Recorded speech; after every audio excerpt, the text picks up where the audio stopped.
Our anime begins with the protagonist desperately running from a horned rabbit while shouting that it probably shouldn't be tasty, realizing that the only thing he can do is run and scream, as he has no idea where he is, and wondering what kind of creature is chasing him. As soon as he asks this question, a mysterious voice emerges stating that it will assess, and a status screen appears showing the rabbit's information, asking if he wants more details. However, at that moment, the rabbit jumps toward him, being cushioned by the protagonist's backpack, who then ends up falling on top of the animal and accidentally crushing it. Elsewhere, we see an elf being instructed to head east, as something precious will appear there. While the protagonist celebrates having survived but remains confused about where he is, he takes out his phone and notices that there is no signal, starting to question whether the voice he heard is real or just a hallucination. Until, hungry, he looks at the dead rabbit and wonders if it is edible, prompting the voice to appear again to show its statistics and confirm that the meat can be consumed, leading him to store the animal in his backpack for emergencies. Intrigued, he tries to understand the voice better, points to his backpack and asks what it is, receiving the assessment response again, which surprises him. Then, he looks up at the sky and asks the same question, but the voice says, "There is nothing to assess." However, when looking at the ground, the response drastically changes to Labyrinth Devourer, level 273, leaving him extremely worried. Repeating the process and always receiving nothing when looking at the sky and the same frightening answer when looking at the ground, he realizes there may be something dangerous hidden beneath his feet. Trying to comprehend his situation, he asks to evaluate himself, seeing the name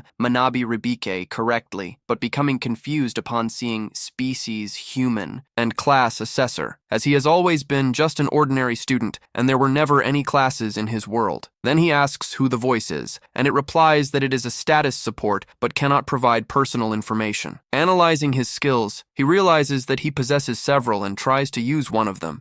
Dramatically screaming, the wise man's eyes activate, but nothing happens, leaving him embarrassed. Then he tries to activate the tutorial but discovers it is already active. Not understanding its function, he decides to ask for the world map to locate himself. However, he is disappointed to see something that does not seem like a useful map, realizing that, while fleeing from the rabbit, he had been walking in circles, and that his sense of direction is terrible. Even so, he continues walking, straight while following the map, until after a while he finds a road, but as he approaches, he slips and falls. As he sits up, a voice announces that he has gained a new title, which, when he checks, is Castaway from Another World. However, at that moment, he hears a sound beside him and, looking over, sees a muscular dog, drooling and ready to attack. But before anything happens, a shot hits the creature in the head, bringing it down instantly. This makes the protagonist look around, and he sees an elf on a rock to whom he quickly thanks for saving him. She replies that it was no big deal, introducing herself as Emalia and asking his name, to which he responds that he is called Ribik and is completely impressed by the girl's ears. But Emalia soon asks if he came from the meadow and how he managed to escape from there. However, the protagonist continues practically hypnotized by her ears and asks if she is an elf, to which Emalia replies yes. Then he questions if this is some kind of cosplay, but she has never heard that word before, looking confused. Then she changes the subject and asks why he was at the Abyss Devourer, leaving the protagonist confused and making him ask what exactly that is, which shocks the elf that he entered such a dangerous place without even knowing what it was about. Meanwhile, in his mind, he wonders who she is, and the mysterious voice responds that it will assess her, revealing that she is a female of the elf species, which surprises him by confirming that elves really exist in that world. The shock increases even more when the voice informs him that she is 56 years old, making him incredulous that someone who looks so young could be so old. Then Emalia explains that the Abyss Devourer is a monster that camouflages itself in the meadow. It doesn't attack directly, but makes its prey lose their way until they become exhausted, so it can devour them. Shortly afterward, she hugs him, saying it's all right, since even being such a small child, he managed to escape, which leaves Ribik confused, prompting him to ask how old she thinks he is, and she replies 10, when in fact he is 16. Later that night, Emalia apologizes for confusing his age, explaining that she didn't imagine he was an adult with that appearance. Ribike discovers that in this world, people are considered adults at 15. The two then have a meal together, and Ribik thanks her for the food, while Emalia comments that the horned rabbit he brought was a great help. He then asks where exactly they are, which surprises her that he doesn't even know that, and she explains that this place is the kingdom of Aberasia.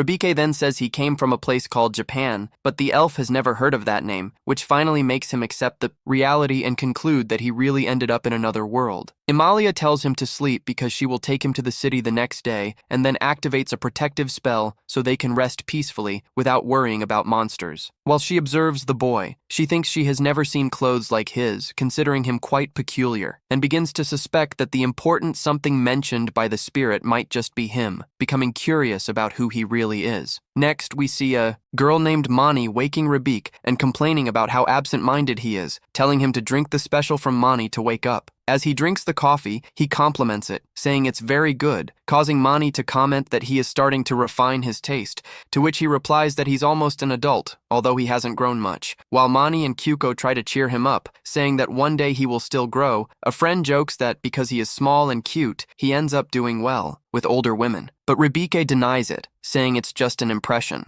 Then he remembers that summer vacation was approaching, and on the last day of school, when he tried to enter the classroom, an intense light suddenly shone, bringing him back to the present, where he picks up the phone and wonders if his friends are worried about him, but suddenly something hits his head. A clothing button from the elf, which makes him ask the voice what those green things around are, and she responds, assessing it as a barrier magic. He then sits on a stone and decides to evaluate himself again, asking what class means, causing the voice to activate level 1 dictionary and explain that it is a type of profession granted by God upon reaching adulthood. Then he asks what it means to be an evaluator, and the voice informs him that it is a rank B class, capable of identifying other people's abilities, but without combat capability, not being suitable for battles. This makes Ibik think that he is still sleepy and simply goes back to sleep. Later, Emalia wakes up and remembers having helped the boy the previous day, but also recalls that he is 16 years old and is already considered an adult in that world. Noticing that her clothing was open, she becomes embarrassed and quickly closes it. At that moment, Ibich wakes up, says good morning, and returns the button that had fallen the night before, commenting that he was startled when it hit his forehead. Then, they both start walking together towards a city called Raoul. While Ibich asks how far it is, the elf explains that if they follow through the forest, they will arrive faster. But Ibich soon asks if there are no monsters around, and Amalia reassures him, saying she is with him. Then she asks if he can sense the monsters around, and he replies that it's because of his skill map Mundi, which completely shocks her when she realizes it's a rank A ability. Curious, she asks what his class is, and Ibich responds that it says Provisional Evaluator, which confuses her since he does not even know what provisional means. He then asks if this skill is really that amazing, since he can only see people, nearby monsters, and places he has already passed through. Amalia explains that any adventurer would give anything for something like that because it makes survival much easier, which makes Ibik wonder what an adventurer is, leaving the elf shocked that he doesn't even know the basics. He then tries to disguise it, saying he was joking, and mentally asks the voice to explain,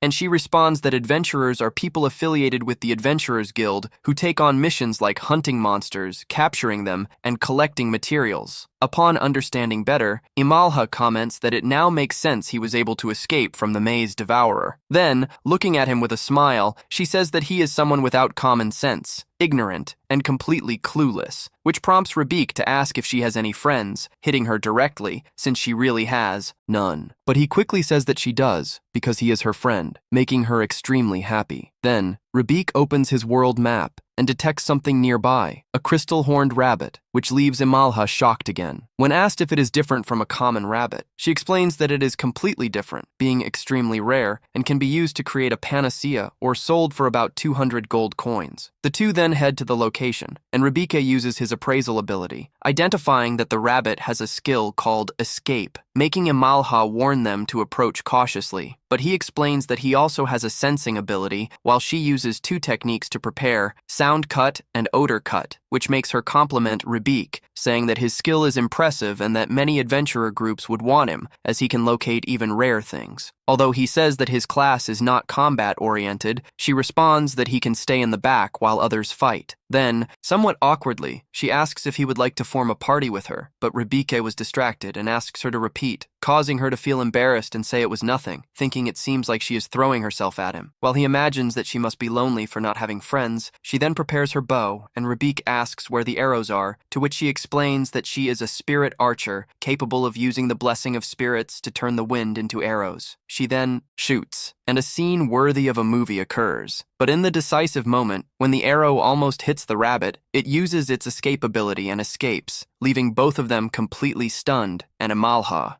Depressed after exerting all her strength in the attack, Rabik then asks if there is a way to handle this ability, and she explains that when the rabbit is attacking someone, it cannot use its escape, suggesting that this could be the perfect opportunity. Rabik immediately offers to serve as a distraction, but the elf warns that it's extremely dangerous. However, Rabik says it will be fine because when she assessed the rabbit, she saw that it was extremely foolish. They then come up with a simple plan using bait to lure the monster while preparing an ambush. Rabik positions herself as the distraction, staying in the open, and, as expected, the rabbit charges ahead without a second thought, falling straight into the trap and, at that exact moment, striking hard and defeating the crystal-horned rabbit. After the victory, Rabik notices something amazing happening as she starts to level up several times at once, both in her skills and in her class, being completely surprised. While Imalha asks if he is okay, he replies that his level just increased out of nowhere, making the elf happy and saying that this achievement belongs to both of them. But in the middle of the celebration, the button on her clothing comes loose again. Next, we see a mysterious blonde man commenting that all of this was just a tutorial, while hoping that Rabik will have a happy life in this new world. Shortly after, the scene shifts to the Adventurers Guild, where a girl named Evil is registering. When informed by the receptionist that the missions are on the board beside her, she says that she already knows exactly what her first mission will be, as she intends to find a specific person. And that's how the first episode comes to an end.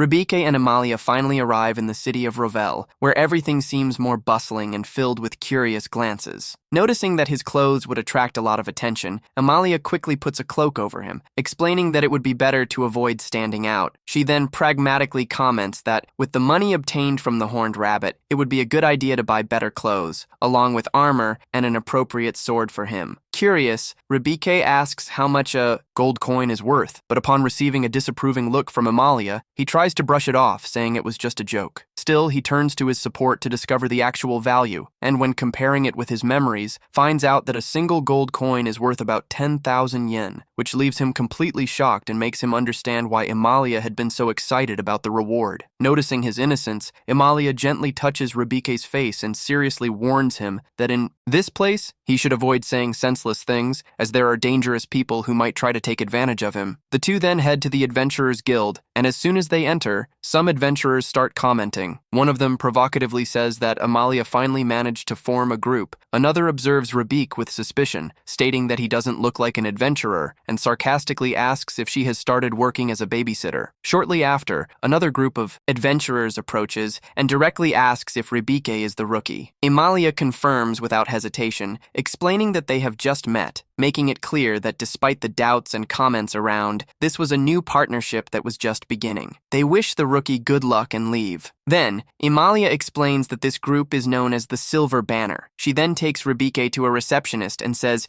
she would like to sell a special material, requesting a private room. Duo leads them to a room where the guildmaster is already waiting. Rabik is completely shocked by his size, as the man is gigantic. Suddenly, he stands up and tears his own shirt for no apparent reason, leaving Rabik impressed by his muscles, to the point of complimenting him, saying that he is amazing, while Amalia and Duo, they find both simply despicable. The man then introduces himself as Rebik and asks if he can touch his muscles, explaining that he is small and, even training, has never been able to gain mass. At that moment, the guildmaster practically transforms into Renato Cariani and begins to pour out various training tips for Rabik. However, Amalia and Joel lose patience and go after the two, interrupting the absurd scene. Shortly after, the support voice informs that the spells Water Creation and Cold Water have been registered by the Grimorio skill. Then, Joel appears, introducing himself to Rebik as the vice master of the guild and directly asking Amalia what she wishes to sell. Amalia then shows the horn and asks how much they would pay for it. The guildmaster offers 400 gold coins, leaving Rebik enchanted as it is double what he imagined, sure that Amalia would accept. However, at that moment, she refuses and stares at the master, asking if he is trying to make a fool of her, explaining that 3 years ago she sold a horn for 230 coins, and that the current one is 3 times larger, so it should be worth at least 800 gold coins, revealing her greedy side. The master responds that he cannot pay that amount and increases the offer to 550. Amalia counters with 780, and an intense negotiation begins between the two until the master claims he cannot go above 680 coins. Amalia starts pressuring him, asking if the Capital Guild wouldn't pay more, forcing the final decision, and thus they close the deal at 700 gold coins. Shortly after this, the Vice Master complains, saying that he exceeded the guild's budget and that she will deduct it from his salary, stating that it is a lesson for a muscle-headed idiot who negotiates without knowing his own limits. Meanwhile, Amalia is extremely excited, believing that after this negotiation, Rybak will want to form a group with her, but in getting too carried away, the buttons of her shirt end up bursting again. Later, Rybak is sitting at the Adventurers Guild table when the support voice informs that the tutorial has met the requirements to level up. He then asks what exactly this skill does, and the voice activates the dictionary. It is a support skill granted to those with low chances of survival, allowing them to acquire the knowledge necessary to stay alive in that world. At that moment, he realizes that he was only able to defeat the horned rabbit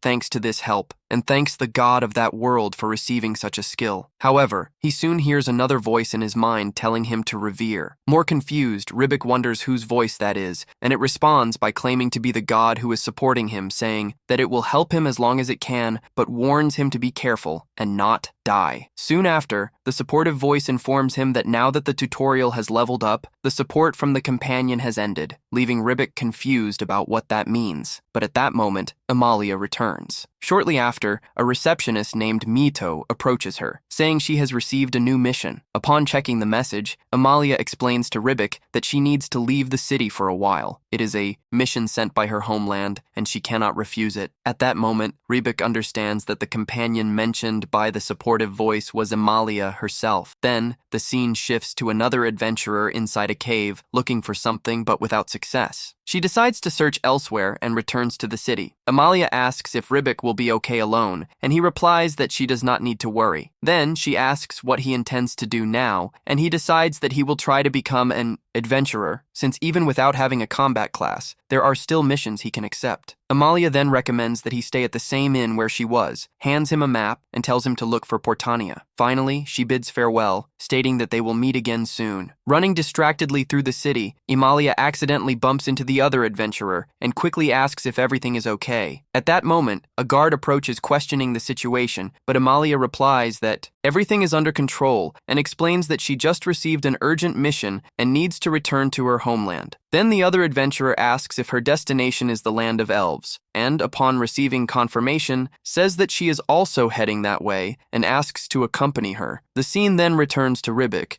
After separating from Amalia, he ended up spending his time just sleeping. Later, he goes to the adventurer's cave and asks Jael if she knows anything about another world, but she gets shy and responds ambiguously, saying that it is outside the city. When Rybak arrives at the place, he realizes that he understood everything wrong and starts questioning why he ended up in that world. At that moment, someone knocks on his room door, and upon allowing entry, Suratania asks if he is okay, since he didn't show up for breakfast or lunch and comments that dinner is approaching. Rybak then reflects that the bunny's money won't last forever and that he needs to take a mission soon, wondering what he can do. Then the support voice displays his status, and when he questions whether it is good or bad, he receives the answer that he should not try to fight alone. The voice also reveals that he has acquired new skills called Contact and Medical Book. Curious, he asks what the Medical book is, and the explanation states that this skill allows one to completely learn any content just by reading, including advanced medical procedures. Determined, he requests to start reading, but is warned that once started, it cannot be interrupted and will take a significant amount of time. Nevertheless, he agrees, and as he gets up, a beam of light invades his mind, causing him to absorb all the knowledge. The scene then returns to the island, where it is mentioned that Rybak has no common sense and the other adventurer jokes, asking if she has fallen in love, but Amalia denies, saying she is 40 years older. Suddenly, a servant appears calling for her, and Amalia runs to hug her, introducing her as evil and explaining that she is a traveling adventurer who travels across various lands. After a few days, the reading process of the medical book finally completes, and Rubik decides to go out to buy equipment, going to a weapon shop where he acquires his first items. He then asks the support voice if it is difficult to acquire new skills and discovers that there are several methods, depending on the skill. At another point, we see the Adventurers Guild in Alvaroso, as the leader of the group, Silver Banner, is seriously injured. One of the companions explains that he faced and tied with a silver wolf, Ruby, and that the guildmaster could stop the bleeding, but Dill informs that the master is not present. Someone suggests using healing magic, but they say they have already tried and it didn't work. Seeing the situation, Rebecca realizes that if the bleeding is not contained, the man will die, and then wonders if his skill medical book can help. The support voice replies that yes, it is possible. He then asks for permission from the group members to examine the leader, and, upon receiving immediate authorization, Rebecca activates the medical book skill, quickly identifying the presence of a poison in his body, a dangerous type that prevents coagulation and makes it impossible to stop the bleeding. At that moment, the support voice informs that only 5 minutes of life remain, shocking everyone. Ribik asks how he can heal him, and the answer comes that it will be necessary to use the combination of hyper healing and perfect healing, but the total cost is 650 mana, while he only has 56. One of the members desperately asks if there is nothing that can be done, and Ribich explains that while the poison is active, there is no way to stop the bleeding. First, it is necessary to purify the body and then restore the damage. He then asks if anyone there has those abilities, but no one responds positively. With no alternative, he consults the support voice again, which suggests using the contract skill, allowing for temporary mana sharing among several people. Ribik then explains the situation, and everyone agrees without hesitation, transferring their energies to him. But even so, he is still short 170 mana. It is when Dill offers to complete the remainder, allowing him to finally reach the necessary amount. With this, Ribik casts and purifies to completely remove the poison, and then uses perfect healing to restore the leader's body, successfully completing the treatment. However, shortly after the extreme effort, he ends up fainting, and in this state, he recalls his previous life, where Sona scolds him for always acting thoughtlessly, warning that he needs to be more careful, as there won't always be someone to save him. Upon waking up, the support voice informs that the contract skill has risen from level 2 to 5, and translation from level 1 to 2. Then Joel asks how he is feeling, and Rabik responds that he is fine, apologizing for causing trouble, but she denies it and thanks him deeply for saving her brother, Jade, which leaves Rabik confused, as she seems to be somewhat feral while Jade is human. Then she explains that they have different mothers, and then reveals that she made them all swear to keep the incident a secret, and, when questioned, explains that users of hyperhealing and perfect healing are extremely rare, and, if this information spreads, many people would try to exploit him to make money. That's why she suggests that Rabik join a group of adventurers to protect himself, but he declines, saying he doesn't want to cause problems for others. Then, Duo explains that there is another option, hiring bodyguards. And finally, the scene shifts to a dark setting where a werewolf, trapped in a cell next to a girl, threatens to tear apart anyone who comes close, ending the episode with this tense atmosphere. And if you made it this far, comment the word healing to show that you followed everything to the end.